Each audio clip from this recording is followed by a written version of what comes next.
Bonjour et bienvenue dans cette vidéo où nous allons nous intéresser aux panneaux photovoltaïques.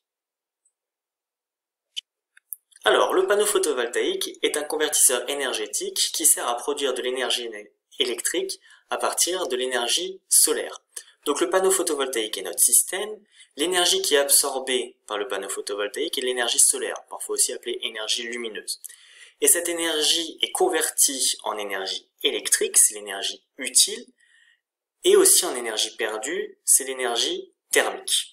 Alors en réalité, dans le cas des panneaux photovoltaïques, la part d'énergie perdue est très importante, près de 80%. Donc on a près de 80% de l'énergie qui est perdue.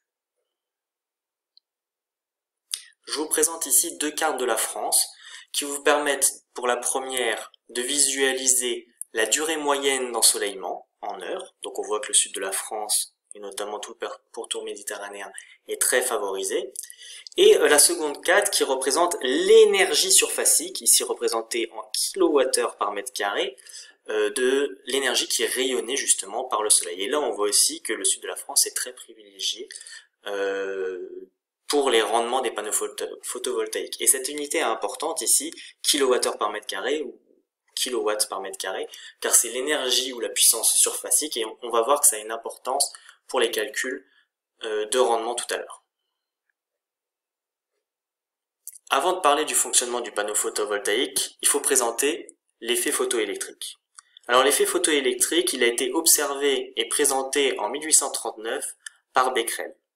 Et c'est seulement en 1905 que Einstein vient proposer une explication, notamment en introduisant les notions de photons et de quanta d'énergie, et cette explication lui a valu le prix Nobel de 1921. Alors, l'effet photoélectrique, c'est l'émission d'électrons par un matériau qui est soumis à l'action de la lumière, c'est-à-dire à l'action des photons. Donc si on prend par exemple une plaque d'un matériau ici, choisissons un métal, afin d'être plus réaliste, et ce métal est soumis à l'action d'un rayonnement énergétique, c'est-à-dire un flux de photons, c'est-à-dire de la lumière.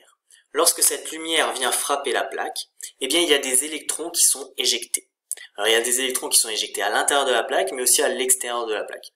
C'est ce qu'on appelle l'effet photoélectrique interne et externe. Nous on va s'intéresser principalement à l'effet photoélectrique interne, car c'est celui qui entre en jeu dans le cas du panneau photovoltaïque. Ici vous avez une représentation de l'atome avec le noyau et les couches électroniques, avec les électrons donc dans les couches électroniques, et on a un photon qui vient frapper un électron, et donc cet électron est éjecté en dehors de cet atome. Vous avez sous les yeux le montage qui a été utilisé pour mettre en évidence l'effet photoélectrique. Vous avez ici une plaque de métal, ici une seconde plaque de métal.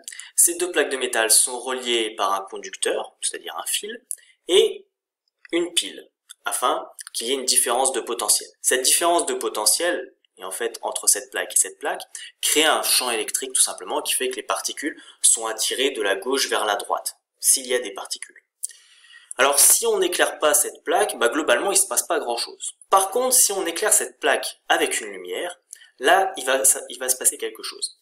Alors il ne va pas se passer grand chose non plus si on éclaire dans l'infrarouge ou avec une lumière rouge. Par contre, dès qu'on va passer un certain seuil, c'est-à-dire près de la lumière bleue, la lumière violette ou même dans l'ultraviolet, eh bien l'effet photoélectrique va être observé, c'est-à-dire qu'il y a des électrons qui vont être arrachés de cette plaque.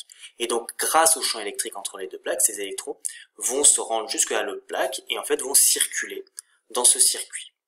Et donc il va y avoir apparition d'un courant électrique. Donc ça en fait c'est un peu le prémisse du panneau photovoltaïque. Alors, le panneau photovoltaïque, il est composé de cellules photovoltaïques dont nous allons étudier l'architecture juste maintenant. La cellule photovoltaïque, elle est composée de plusieurs couches. Une couche N, une couche P, et entre les deux, une jonction NP. Alors, toutes ces couches, elles sont réalisées à partir de silicium. Le silicium, il est obtenu à partir du sable, qui est une matière première relativement disponible. Par contre, la couche N et P, ce ne sont pas simplement du silicium. C'est du silicium dopé au phosphore et du silicium dopé au bore. Alors qu'est-ce que ça signifie?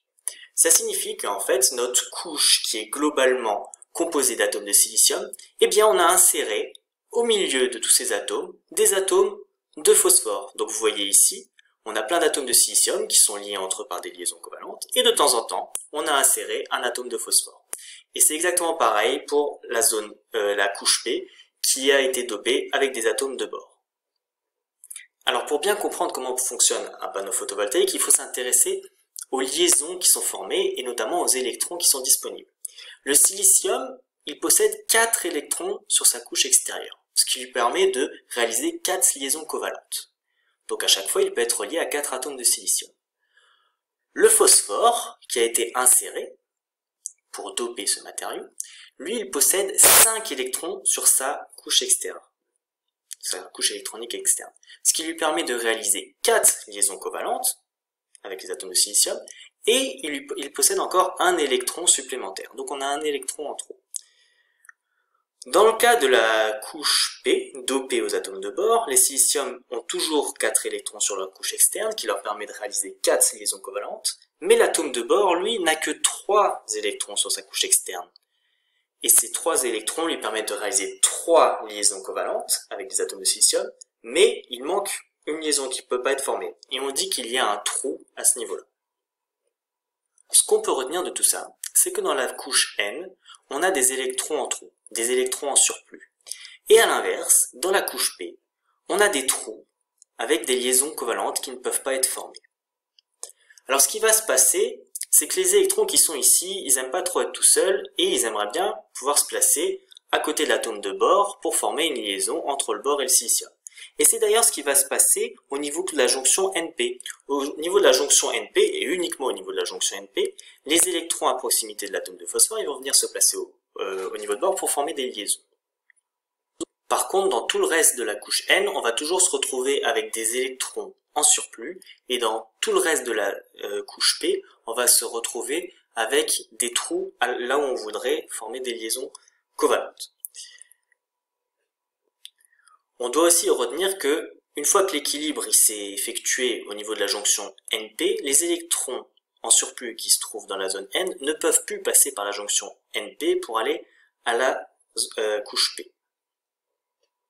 Bon, tout ça, ça ne nous explique pas comment on produit de l'énergie électrique avec un panneau solaire. Mais j'y viens. Alors, il faut penser que le soleil envoie de la lumière, c'est-à-dire qu'il envoie un flux de photons dans la zone, sur le panneau photovoltaïque, et c'est-à-dire dans la couche N et dans la couche P. Et ce flux de photons, eh bien, il va arracher pas mal d'électrons. C'est justement l'effet photoélectrique dont je vous parlais avant. Donc on va avoir des électrons qui vont être arrachés dans la couche N et dans la couche P. Et ces électrons, ils vont se retrouver dans la matière et ils vont très rapidement retrouver une place. Sauf que, il n'y a pas suffisamment de place. Comme on l'a vu, on a des électrons en trop dans la couche N et on a des trous dans la couche P. Et donc, ce qu'il a été fait, c'est qu'il a été placé un conducteur ici, avec par exemple une lampe, un conducteur entre les deux. Et les électrons qui se retrouvent en trop ici, eh bien, ils vont passer par ce conducteur pour rejoindre la couche P avec les interstices à proximité des atomes de bore notamment. Et donc, ce qu'il apparaît, c'est un courant électrique. Et juste après, on a de nouveau un flux de photons qui arrive avec des électrons arrachés, et ainsi de suite.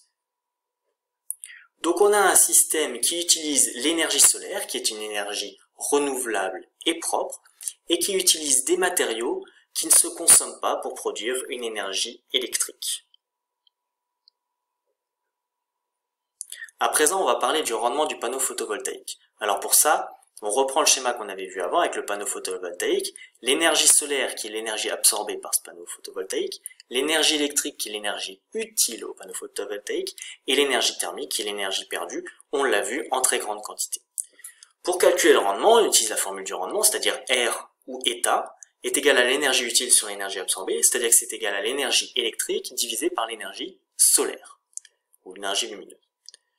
On va aussi pouvoir simplement utiliser la formule du rendement telle que le rendement c'est égal à la puissance électrique sur la puissance lumineuse, parce que le lien entre l'énergie et la puissance, c'est le temps. Sauf que la puissance électrique, on sait que c'est égal à U fois I, avec U la tension en volts et I l'intensité du courant en ampères. Et la puissance lumineuse, eh bien c'est E fois S, avec E l'éclairement en réalité, c'est une puissance surfacique, celle qui est rayonnée par le soleil. Et S, c'est la surface en mètres carrés. Donc, si on utilise ces trois équations, on obtient un rendement qui vaut U fois I sur E fois S. On va finir cette vidéo par un exemple de calcul classique énergétique. Donc on a un panneau solaire de forme rectangulaire, il a une dimension de 427 mm x 633 mm, ce qui correspond à une aire de 0,27 m². Et on sait qu'en France métropolitaine, le soleil fournit en moyenne une puissance surfacique de 1000 watts par mètre carré. En première question, vous devez calculer la puissance absorbée par le panneau solaire. Alors la puissance absorbée, ça va être la puissance lumineuse. Et en seconde question, vous devez calculer le rendement de ce panneau solaire, sachant qu'il fournit une puissance électrique, qui vaudra 30 watts. Je vous laisse mettre sur pause, essayer de résoudre cet exercice et on corrige juste après.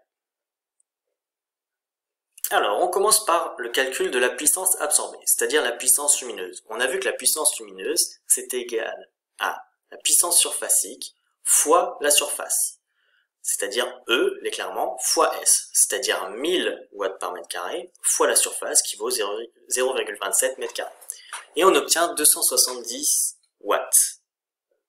À présent, on va calculer le rendement de ce panneau solaire. Alors, pour calculer le rendement, on utilise la formule du rendement, qui est état égale à la puissance électrique sur la puissance lumineuse. C'est la puissance de sortie sur la puissance d'entrée. La puissance électrique, c'est indiqué ici, c'est celle qui est fournie par le panneau solaire, c'est 30 watts. Divisé par les 270 watts de la puissance lumineuse calculée auparavant, on obtient 0,11, c'est-à-dire un rendement de 11%. Alors 11%, vous allez me dire, c'est quand même pas grand-chose comme rendement. Et en effet, c'est pas grand-chose. Ça veut dire qu'il y a près de 90% de l'énergie qui est perdue. 90% de l'énergie qui est perdue sous forme d'énergie thermique. Alors il y a beaucoup d'avancées qui sont faites actuellement sur le fonctionnement des panneaux photovoltaïques, notamment d'un point de vue des matériaux. Comment est-ce qu'on pourrait doper le silicium afin d'obtenir un meilleur rendement? Et c'est très prometteur pour l'avenir. Voilà, c'est la fin de cette vidéo. J'espère qu'elle vous a intéressé et qu'elle vous sera très utile pour votre formation. À bientôt.